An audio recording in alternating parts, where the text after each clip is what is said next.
दिल्ली की लगभग सारी ही आबादी या तो कोरोना से संक्रमित हो चुकी है या फिर उन्होंने कोरोना की वैक्सीन ले ली है। ये दावा कोई और नहीं बल्कि दिल्ली सरकार की सीरो सर्वे की रिपोर्ट कर रही है, जिसमें यह दावा किया गया है कि दिल्ली के अंदर 97% लोगों में कोरोना के खिलाफ एंटीबॉडीज पाई गई हैं। दिल्ली के स्वास्थ्य मंत्री सत्येंद्र जैन हमारे साथ हैं। जैन साहब, बहुत बहुत स्वागत है आपका। क्या मतलब समझा जाए 97% लोगों में अगर एंटीबॉडीज मिल रही है तो इसका मतलब एक आम आदमी क्या समझेगा या क्या समझना चाहिए? दिल्ली के अंदर जो अभी छठा सीरो सर्वे हुआ है, इस सीरो सर्वे के अंदर जो पॉजिटिविटी आई है, ओवरऑल पॉजिटिविटी 97% लोगों की है। 97% का मतलब है कि दिल्ली के अंदर 97% लोगों के अंदर एंटीबॉडीज़ पाए गए हैं, या तो वो उनको इन्फेक्शन हो चुका है या वैक्सीन लगवाने के बाद हुआ है। तो जो लास्ट सीरो सर्वे हुआ था 5th था, उसमें 56% था। हाँ। 97% तो हमारे लिए भी मतलब काफ़ी नई बात पता लगी है कि 97% है, बहुत बड़ा नंबर है। और जो लोगों ने वैक्सीन नहीं लगवाई उसका डाटा हमने अलग से कलेक्ट किया था, जिन्होंने लगवाई उनका अलग से किया था। हाँ। जिन्होंने वैक्सीन नहीं लगवाई उनको 90% है और जिन्होंने वैक्सीन लगाई 100% है। तो अच्छा, बिना वैक्सीन लगवाए भी 90% लोगों में एंटीबॉडीज बन गई हैं, यानी कि ज़्यादातर लोग संक्रमित हो ही चुके हैं। हाँ जी, पर दिल्ली के अंदर 90% लोग जो कि संक्रमित हो चुके हैं, कुछ को पता था कुछ को नहीं पता था। बाकी जिन्होंने वैक्सीन लगवा ली है तो वो 100% पॉजिटिव आए हैं। तो क्या आप कहेंगे कि अब दिल्ली के लोग जो हैं कोरोना से सुरक्षित हो गए पूरी तरह से, क्योंकि 97% तो पूरी आबादी हो गई, बचाई कोई नहीं अब तो? देखिए, ये तो 3% तो बहुत छोटी सी चीज़ है। एक्सपर्ट बताए ना, 3% में छोटी नहीं है, 6 लाख लोग हैं। हाँ। दिल्ली की टोटल आबादी 2 करोड़ की है, तो 6 लाख लोग अभी भी बचे हुए हैं। परंतु ऐसा भी देखने में आया कई बार कि वैक्सीन की वजह से देखो सीवियरिटी तो नहीं हो रही। वैक्सीन लगवाने के बाद लोग सीवियरली बीमार नहीं हो रहे हैं, पर जिनको नेचुरल इन्फेक्शन नहीं हुआ है तो कई बार वैक्सीन लगाने के बाद भी इन्फेक्शन हो रहा है।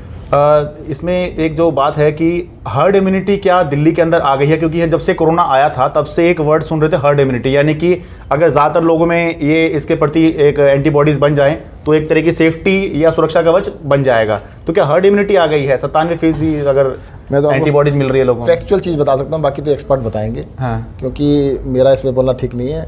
जिन लोगों ने वैक्सीन नहीं लगवाई उनकी पॉजिटिविटी 90% आ रही है और जिन्होंने वैक्सीन लगवाई है उनकी 100% आ रही है। एवरेज दिल्ली के अंदर 97% लोगों के अंदर एंटीबॉडीज़ पाई जा रही हैं। अब इसका इंटरप्रिटेशन तो एक्सपर्ट ही बता पाएंगे। लेकिन क्या कम्युनिटी ट्रांसमिशन की बात अभी भी आप कहेंगे? नहीं, क्योंकि आप लोग तो पहले से कह रहे हैं लेकिन माना नहीं गया था कि बिना कम्युनिटी ट्रांसमिशन के इतना तो नहीं हो सकता।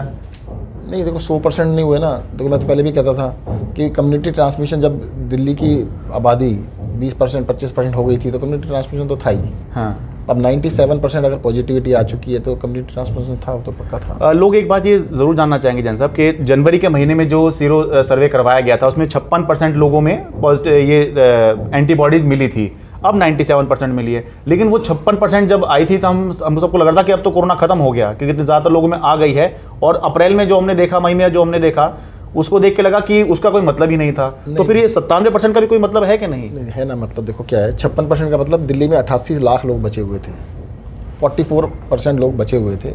88 लाख लोग बचे हुए थे जिनको इन्फेक्शन नहीं हुआ था, उनके अंदर एंटीबॉडीज़ नहीं थी।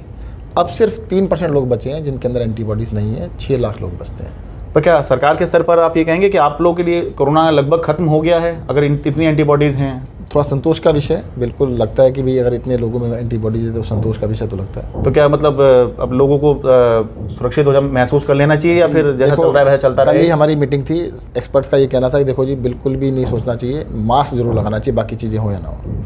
अभी भी देखने में ऐसा रहा है जिन कंट्रीज़ में वैक्सीनेशन बहुत ज़्यादा हो चुका है, हाँ, उसके बाद लोगों ने मास्क लगाना बंद कर दिया तो इन्फेक्शन चल रहा है।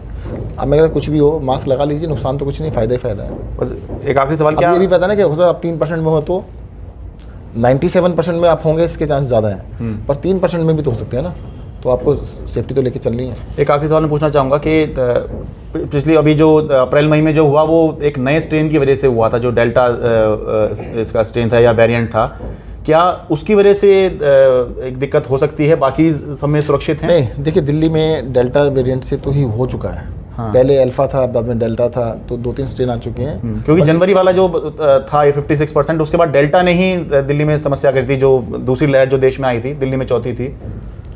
एक्चुअली में ना ये तो खतरा बना ही रहेगा। अगर मान लो कोई ऐसा वेरिएंट आ जाता है जिसके जो पुरानी इम्यूनिटी को भी ख़त्म कर दे, उससे भी काबू में ना आए, वैक्सीनेशन के भी काबू में ना आए, तो वो तो खतरा बना ही रहेगा।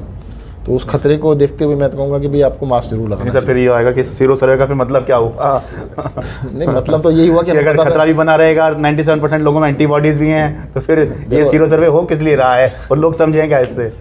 समझना ये चाहिए कि हम पहले से काफ़ी बेटर सिचुएशन है, फिर भी सेफ्टी लेना जरूरी है। आपको इसी बताता हूँ, आप 100 किलोमीटर गाड़ी चला के आगे सेफ आए, तो अगले कहते हैं 20 किलोमीटर सेफ्टी नहीं चलाएंगे। सेफ्टी तब भी करनी पड़ेगी ना। आप गाड़ी चला रहे हैं तो सेफ्टी पूरी लेनी पड़ेगी। अभी देखो कोरोना पूरे, चलो दिल्ली में कम है, देश में तो ख़त्म नहीं हुआ, दुनिया में तो ख़त्म नहीं हुआ, तो उससे खतरा तो बना ही है। जब तक ये पूरी दुनिया से नहीं जाता तब तक तो खतरा है ही। चलिए, बहुत बहुत धन्यवाद। दिल्ली से अपने कैमरा सहयोगी जेवियर थॉमस के साथ में शरद शर्मा, एनडीटीवी इंडिया।